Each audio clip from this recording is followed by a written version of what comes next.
사도신경으로 신앙 고백하시겠습니다. 전능하사 천지를 만드신 하나님 아버지를 내가 믿사오며 그 외아들 우리 주 예수 그리스도를 믿사오니 이는 성령으로 잉태하사 동정녀 마리아에게 나시고 본디오 빌라도에게 고난을 받으사 십자가에 못 박혀 죽으시고 장사한 지 사흘 만에 죽은 자 가운데서 다시 살아나시며 하늘에 오르사 전능하신 하나님 우편에 앉아 계시다가 저희로서 산자와 죽은 자를 심판하러 오시리라. 성령을 믿사오며 거룩한 공회와 성도가 서로 교통하는 것과 죄를 사하여 주시는 것과 몸이 다시 사는 것과 영원히 사는 것을 믿사옵나이다. 아멘. 찬송가 370장 찬송하시겠습니다.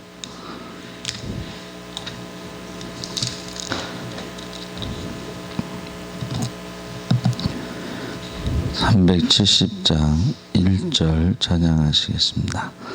주 안에 있는 나에게 단 근심이 있으랴. 십자가 밑에 나아가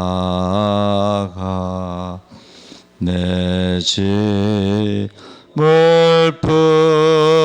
풀었네. 주님을 찬송하면서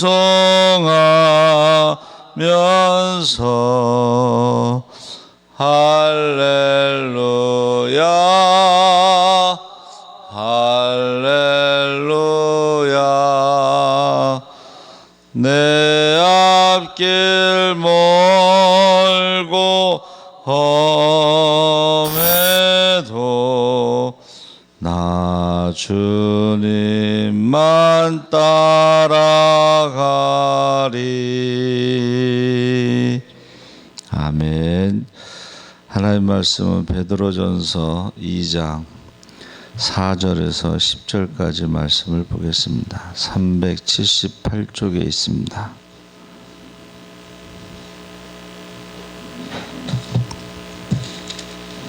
베드로전서 2장 4절에서 10절까지 우리 다 같이 읽겠습니다.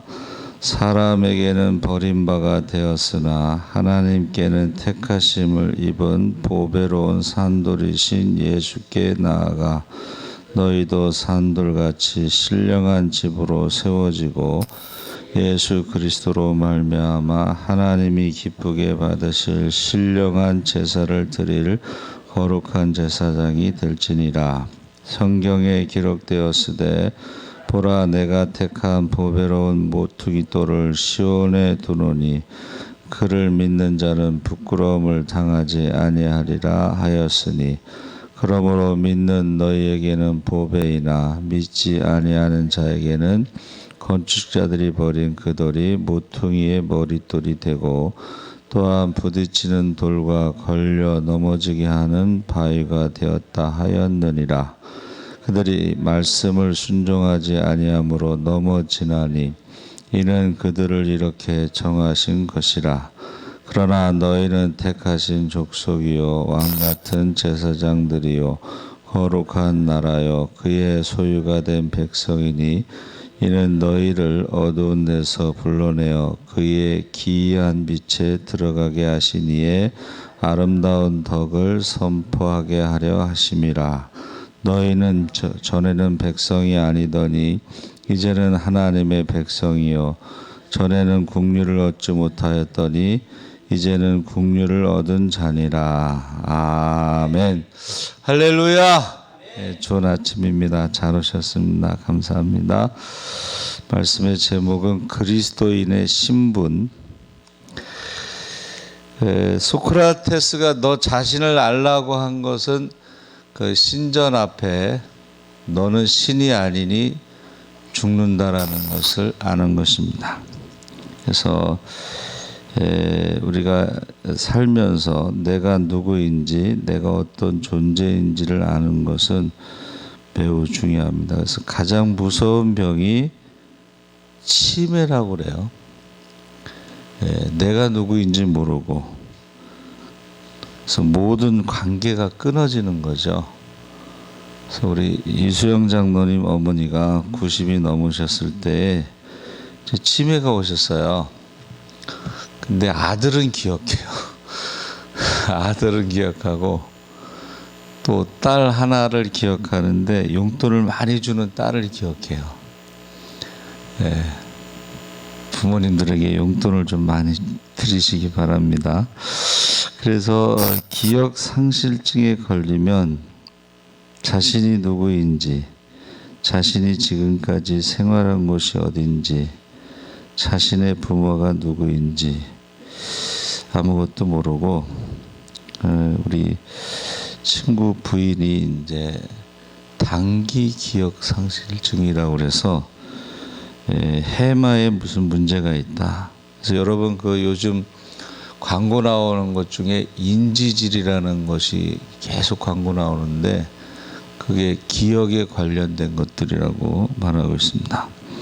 근데 그냥 단순히 사람을 기억 못하는 것뿐만이 아니라 뭐 요리하는 법, 뭐 청소하는 거, 뭐 여러 가지 생활에 모든 것들을 기억하지 못해서 힘들다고 그래요.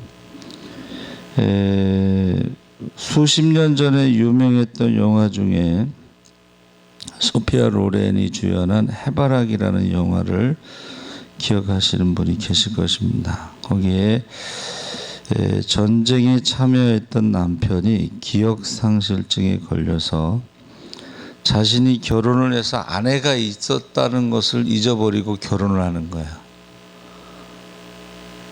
그러니까 아내가 2명이 된 거죠.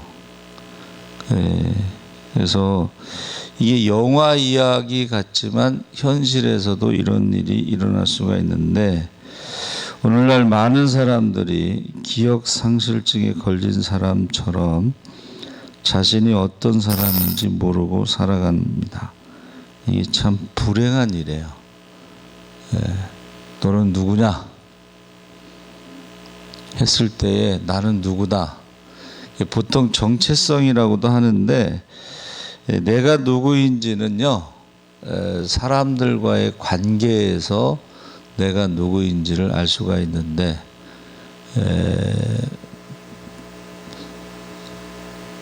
부모에게는 자식이 되는 것이고, 아내에게는 남편이 되는 것이고, 자녀에게는 아빠가 되는 것이고, 성도에게는 목사가 되는 것이고, 그래서 내가 누구인지를 알아야지 내가 무엇을 해야 될지도 아는 것입니다. 근데 많은 사람들이 그것을 모르기 때문에 무엇을 해야 될지도 모른다는 거예요.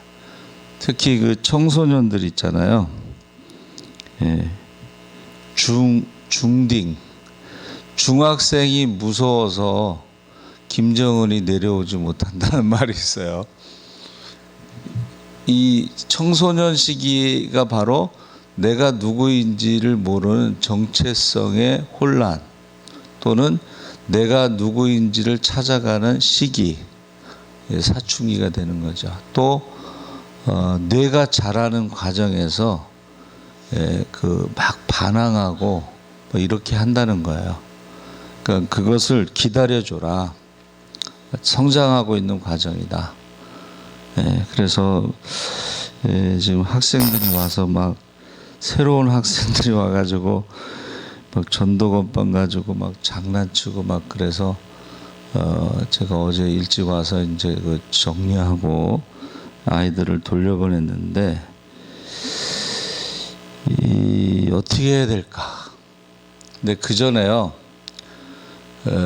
우리 같은 빌라에 살던 학생과 그 친구 2명이 똑같이 중학생 때 와서 교회에서 난리를 쳤어요. 하여튼 3층을 뒤집어 놔요.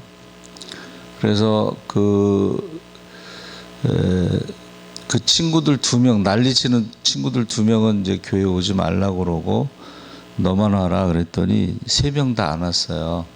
근데 그 중에 한 명이 유빈이라는 아이인데 그 부모가 이혼하고 엄마가 노래방을 해서 집에를 안 와요. 그 누나하고 이제 남동생하고 그냥 방치된 상태. 근데 교회를 이제 못 오게 했는데 얘가 중학교 때 어떻게 절도하는데 어떻게 그래가지고 학교를 자퇴했는지 퇴학했는지 그만뒀어요. 근데 얘가 이제 오토바이를 가지고 이제 이렇게 배달하는 일을 하다가 가끔 만나요. 이제 그때 일을 생각하면서 과연 아이들이 교회에서 난리 칠 때에 오지 못하게 해야 되느냐 고민이 생기죠. 지금 고민하고 있는데 그래서 이제 주일날 오후에 제가 교회 와서 있으려고 이제 그렇게 해요. 오지 말라고 하긴 좀 그렇고 그래서 이 청소년 시기를 잘 보내야 되겠죠.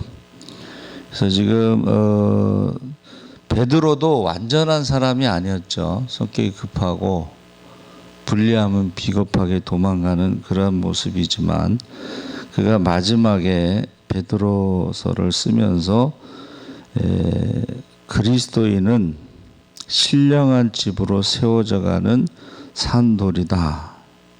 그래서 첫 번째가 신령한 집 그리고 세워져가는 산돌이다라는 정체성을 신분을 우리에게 가르쳐주고 있습니다. 고린도전서 3장 9절에도 너희는 하나님의 집이니라. 그리고 12절에 금과 은과 보석으로 짓는 집이 있고 나무와 풀과 짚으로 세우는 사람도 있는데 문제는 집을 지은 다음에 어떻게 해요? 불로 중공검사를 하는데 금과 은과 보석으로 지은 집은 더 아름답게 빛나지만 쉽게 나무와 풀과 짚으로 지은 집은 타버려서 부끄러운 죄만 남는 거죠. 그래서 우리가 신앙생활 할 때 너무 쉽게 빨리 편하게 이렇게 하는 것은 나중에 부끄러움을 당할 수가 있습니다. 그래서 우리가 가끔 부실공사 현장에 보면 제일 기억에 남는 게 이제 저기 삼풍백화점 있잖아요. 그게 그렇게 무너졌을 때 이제 우리가 이렇게 차 타고 지나가면은 이렇게 벽 하나만 남아 서 있어요. 벽 하나만 서 있고 다 무너졌어요. 이게 부실공사 또 성산대교 이런 것을 볼 때 우리가 정말 빨리 하는 게 중요한 게 아니다. 그래서 외국에는 공사 기간이 길어요. 일단 그 성당 같은 데도 뭐 120년 동안 건축했다 뭐 이렇게 표현하잖아요. 우리나라도 천주교 성지가 있어요. 곤지암 쪽에 가면. 근데 거기 300년 동안 진대요. 건축하는데 300년 동안. 그렇게 하기 위해서 어떻게 해요? 벽돌 공장을 먼저 짓고 그 벽돌을 거기서 만들어서 300년 동안. 그러니까 우리가 신령한 집으로 세워져 가는 산돌이라는 말은 예수를 믿으면서 짓기 시작해서 우리가 하나님 나라 갈 때까지 짓는 거예요. 근데 이 집이요 잘 져야 되는 거죠. 그래서 어느 선교사님이 이제 본국으로 돌아가면서 그 집에서 일했던 일꾼에게 기와집을 하나 쳐달라. 그러니까 이제 이 사람 머릿속에요. 선교사님이 돌아가면 이제 자기는 아무것도 안 남으니까 기와집을 지면서 돈을 많이 빼먹었어요.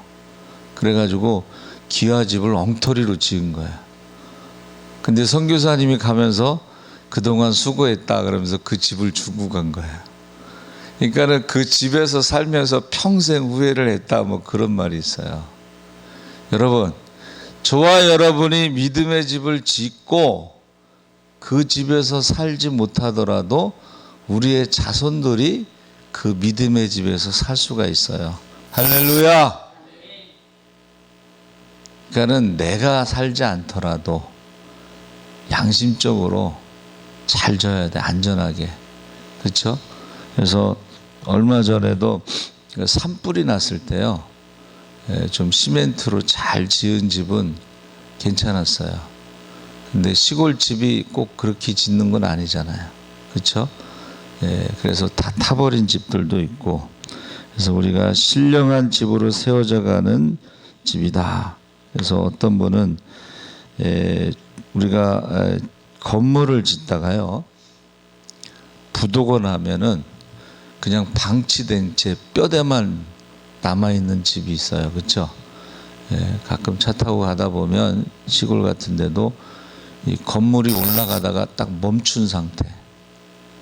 그러니까 우리가 신앙생활할 때에 멈추게 되면 보기 싫은 그런 흉가와 같은 그런 집으로 남아있을 수도 있다는 것입니다. 두 번째는 어떤 목사님은 자기네는 전문 부흥사를 강사로 세우지 않는다. 왜냐하면 전문 부흥사들은 목사만 제사장인 것처럼 강조를 한다는 거죠.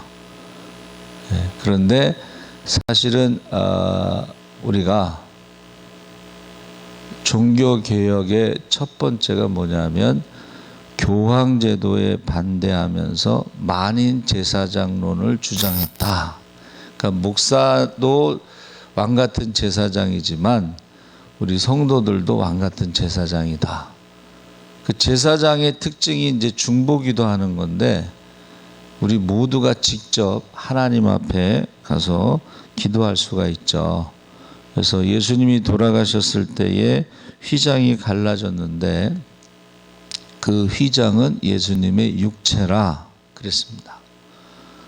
그러니까 이 교황제도에 반대해서 만인 제사장론이 종교개혁의 첫 번째 주장인데 전문 부흥사들은 목사만 제사장인 것처럼 강조하기 때문에 자기는 그렇게 하지 않는다 그랬습니다. 그래서 우리가 두 번째가 우리 모두가 왕 같은 제사장이다. 직접 하나님 앞에 나가서 때를 따라 돕는 은혜를 구할 수가 있다 그랬습니다. 그 모퉁이 돌이라고 했을 때에 이게 성경에 시편 118편 22절에 딱 한 번 나오는데 그 경에 기록되었으되 보라 내가 택한 보배롭고 요긴한 모퉁이 돌을 시온에 두노니 저를 믿는 자는 부끄러움을 당치 아니하리라. 그래서 우리는 예수님 때문에 신령한 집을 세워가고 예수님 때문에 우리는 왕같은 제사장으로 하나님 앞에 직접 기도할 수 있다는 것입니다. 그래서 이 성경과 교회의 전통, 역사를 우리가 두 가지를 균형을 잡아야 돼요. 신앙생활에. 근데 이제 대개 역사를 무시해버리고 성경만 자기 마음대로 해석하고 가감하는 사람들이 이제 이단이 되는 거죠. 그래서 우리는 항상 성경과 교회의 역사를 가지고 균형을 잡아야 된다 하는 것입니다. 또 한 가지 생각하는 것은 그 선지자들이요, 직업이 다양했습니다. 그렇죠? 선지자들은 직업이 다양했는데 그 가운데 부름을 받아서 이제 하나님 말씀을 받아서 선포하는데 우리 신학생들이요, 고등학교 졸업하고 바로 가는 신학생들도 있지만 대개는 직업이 다양하고 하나님의 부르심을 받아서 신학교에 온 사람들이 많습니다. 그러니까 그냥 어떤 직업적인 전문적인 어떤 그런 제사장이나 선지자가 아니고 하나님의 부름, 이게 굉장히 중요해요.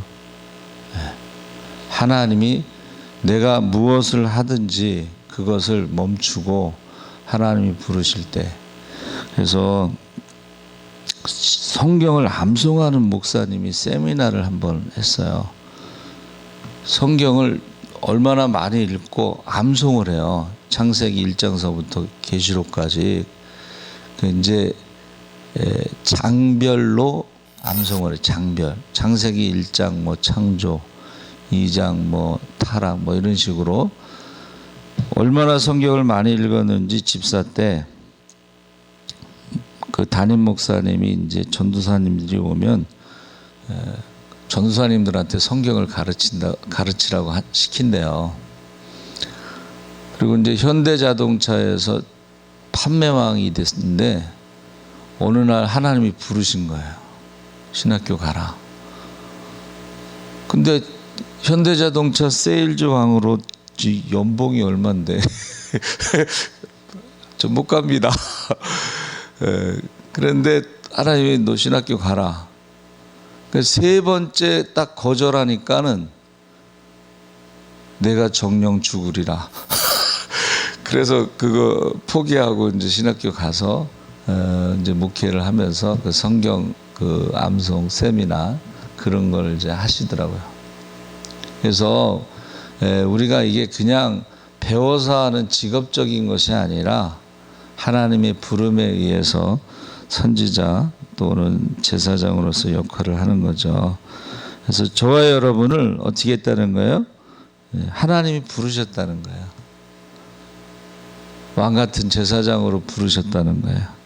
그리고 로마서 12장 1절에 너희 몸을 하나님이 기뻐하시는 거룩한 산제사로 드리라. 그래서 왕 같은 제사장으로 불렀는데 어떤 제사장이냐면 너희 몸을 거룩한 산제사로 드리라. 이 산제사, 오늘로 말하면 이제 예배가 되는데 생활의 예배, 삶의 예배. 예배라는 것이 영어로 이제 서비스, 섬김입니다.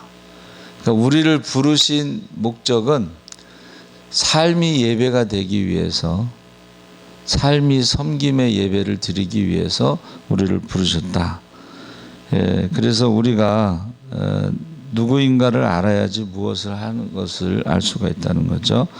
셋째로 우리는 거룩한 나라의 백성이다 해서 시민권을 말하고 있는데, 이 바울이요 이제 재판을 받으려고 로마에서 구금이 됐어요. 로마 시민권을 가지고 있었기 때문에 황제의 재판을 요구한 거예요. 근데 거기서 무엇을 말하냐면 우리는 하늘의 시민권을 가진 사람들이다. 이 로마 시민권은 대단한 거죠. 로마의 모든 길을 통과할 수 있는 그런 시민권이고 황제의 보호를 받을 수 있는 시민권이기 때문에 대단한 것인데, 그거와는 비교할 수 없는 하나님 나라의 시민권을 말하고 있어요. 그래서 보세요. 황제가 보호하는 것보다 하나님이 보호하시는 것이 훨씬 더 좋은 것입니다. 할렐루야. 네. 황제는 재판을 통해서 보호를 하지만 하나님은 시시때때로 순간순간 우리를 보호하시기 때문에, 그래서 우리가 누구인가의 마지막 세 번째가 하늘나라의 하나님 나라의 시민권으로서 소망을 가진 자. 그러니까 이 세상에서 죽으면 끝나니까 인생에 뭐 있어? 노세 젊어 노세 늙어지면 못 노나니, 이런 노래 부르는 사람들과 인생 뭐 있어? 맛있는 거 먹고 좋은데 여행 다니는 거지. 결국은 죽는다는 것으로 끝나잖아요. 그 소망 없는 사람들과 하나님 나라에 소망이 있는 사람과의 삶은 전혀 다른 거예요. 질적으로. 그래서 어떻게 해요? 이 세상에서 소망을 가진 사람들은 하나라도 더 가지려고 그러고 하나라도 더 누리려고 그러고 높아지려고 그러고 막 그러잖아요. 근데 우리는 하나님 나라의 상급을 바라보는 사람들은 하나라도 나눠주려고 그러고 섬기려고 그러고 베풀려고 그러고 하늘의 상을 쌓고자 하는 사람들의 삶과 전혀 다르죠. 그러면서 너희가 그렇게 하는 모든 이유, 놀라운 신분을 허락하신 이유가 뭐냐? 9절 하반절에 이는 너희를 어두운 데서 불러내어 그의 기이한 빛에 들어가게 하신 자의 아름다운 덕을 선전하게 하려 하심이라. 이 덕이라는 것이 뭐냐면 찬양입니다. 그러니까는 너희가 그렇게 하나님 나라의 백성으로 왕같은 제사장으로 그렇게 살아가는 것은 잘 먹고 잘 살려고 그러는 것이 아니라 하나님의 아름다운 덕을 선전하게 하려 함이라. 그렇게 말하고 있습니다. 그래서 이사야 42장 8절에 그 덕이라는 말이 이제 히브리어로 테일라인데 42장 8절에 나는 여호와인데 나는 내 영광을 다른 이에게 빼앗기지 않고 주지 않고 내 찬송을 우상에게 주지 아니하리라. 그래서 우리가 이 테일라라는 것은 십자가를 자랑하는 것입니다. 그러니까 여러분, 저와 여러분이 십자가로 인해서 예수를 믿음으로 신령한 집, 거룩한 집, 그게 성전이죠. 그러니까 저와 여러분은 성령이 거하시는 성전인데 그 성전을 지어져 가는 산돌처럼 거룩한 삶을 사는 거예요. 그랬을 때 사람들이 그 성전을 보고 뭐라 그래요? 하나님이 함께 하시는구나. 또 왕같은 제사장으로 우리가 그 사람들에게 중보기도 하죠. 또 우리가 하늘의 시민권을 가지고 소망 가운데 살죠. 그 모든 것이 십자가를 자랑하는 거예요. 여러분, 저와 여러분이 십자가를 자랑하도록 우리를 부르셨다는 거예요. 십자가를 자랑하시기 바랍니다. 근데 자기가 십자가를 지지 않고 십자가를 자랑하는 것은 그건 액세서리에 불과한 거예요. 날마다 자기를 부인하고 자기 십자가를 지고 주님을 따르면서 십자가를 자랑해야지, 십자가를 액세서리로 삼고 십자가를 자랑하면 세상 사람들이 한마디로 너나 잘하세요, 그렇게 되는 거예요. 세상 사람들은 십자가를 싫어합니다. 지지 않습니다. 그런데 왕같은 제사장으로 우리가 부르심을 받았기 때문에 우리의 몸을 거룩한 성전으로, 우리의 삶을 거룩한 성전으로 지어져 가기 때문에 그 사람은 십자가를 자랑할 때에 사람들이 그것을 인정한다는 거예요. 그래서 세상 사람들이 역시 믿는 사람이 다르구나. 믿는 사람이 다르구나. 빌 게이츠가 그 백신을 3,500원에 싸게 공급한다. 자기 돈을 투자하는 거예요. 그래서 우리 믿는 사람들이 코로나19 때 정말 빛과 소금으로 보여줄 수 있는 그런 십자가를 자랑하시기를 주의 이름으로 축원합니다. 아멘. 살아계신 하나님 아버지 감사합니다. 우리가 누구인가 우리가 잊지 않게 하시고 우리는 신령한 집을 지어가는 산돌처럼 거룩한 성전으로 우리의 삶을 지어가게 하시고 우리의 자녀들이 그 성전에 와서 하나님 앞에 기도할 수 있게 하시고 기도할 때마다 하나님께서 들으시옵소서, 응답해 주시옵소서. 우리가 하늘의 시민권을 가지고 있습니다. 이 세상에 욕심 부리지 않게 하시고 나누고 베풀고 섬기면서 산 예배를, 산 제사를 드리고 한 사람이라도 더 십자가를 알리고 십자가를 자랑할 수 있게 하여 주시옵소서. 감사하며 예수님의 이름으로 기도하옵나이다.